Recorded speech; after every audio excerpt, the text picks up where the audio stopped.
I was listening to this song tonight called it's called "Give Heaven Some Hell," and it's one of my favorite songs now, and I listen to it a lot, and I feel like it just I relate to it a lot. I like if whenever I die, like I was like, man, I hope somebody plays that at my at my funeral, or like that scene. Like that's how I want my ending to be, because there was a line of people at his funeral, and he was there. Uh, giving heaven some hell. The guy says he wishes in heaven he had a 10-acre field with mud and he could go four-wheeling and stuff. And then it made me think of me, and I would be like racing at Daytona or going up Pikes Peak with my car. And it made me think of this book that John Eldridge wrote called All Things New. And because I grew up, you really don't know what heaven is like, right? No one really. I think I've always been taught like we will never fathom what heaven will be like, and I've just always grew up thinking that. But then you see all these pictures of like these little fat little babies with like whatever harps and all that crap, and it just seemed really weird, right? So like you kind of grow up, you're kind of like not really looking forward to heaven. But then I read this book called All Things New, and it talks about really, so heaven is going to be earth. So in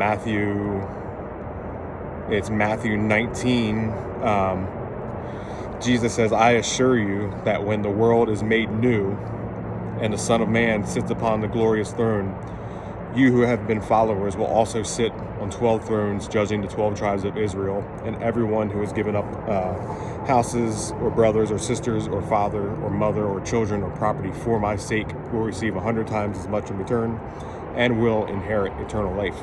But the key thing they pick on is when the world is made new. He was they call it the renewal of all things.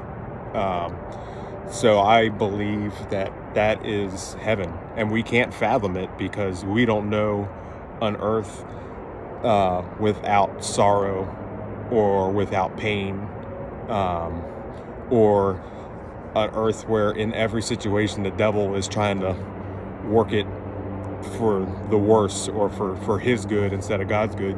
So we don't know a world like that, right? We don't even know what pure joy is. I got moments in my day where I'm joyful, but even the best day of my life, I've still had a pretty bad spot in it, probably, and we just don't know.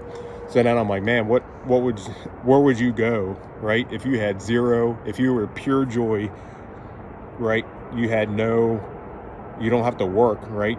You don't have anything, right? You enjoying your being. I would say life, but you're dead at that point.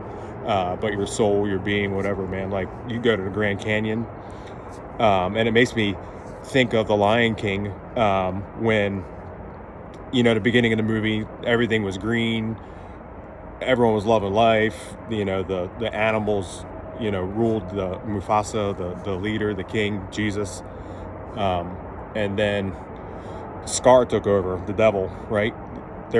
It sucked the color out of it. Everything just wouldn't grow. The balance was just all off, and that's the world we live in. We live in Scar's world right now. So our hope is the renewal of all things. It's Eden renewed, and it's a whole earth of Eden. It's a whole world of the Lion King before Scar took over, and I'm really looking forward to that. See you guys.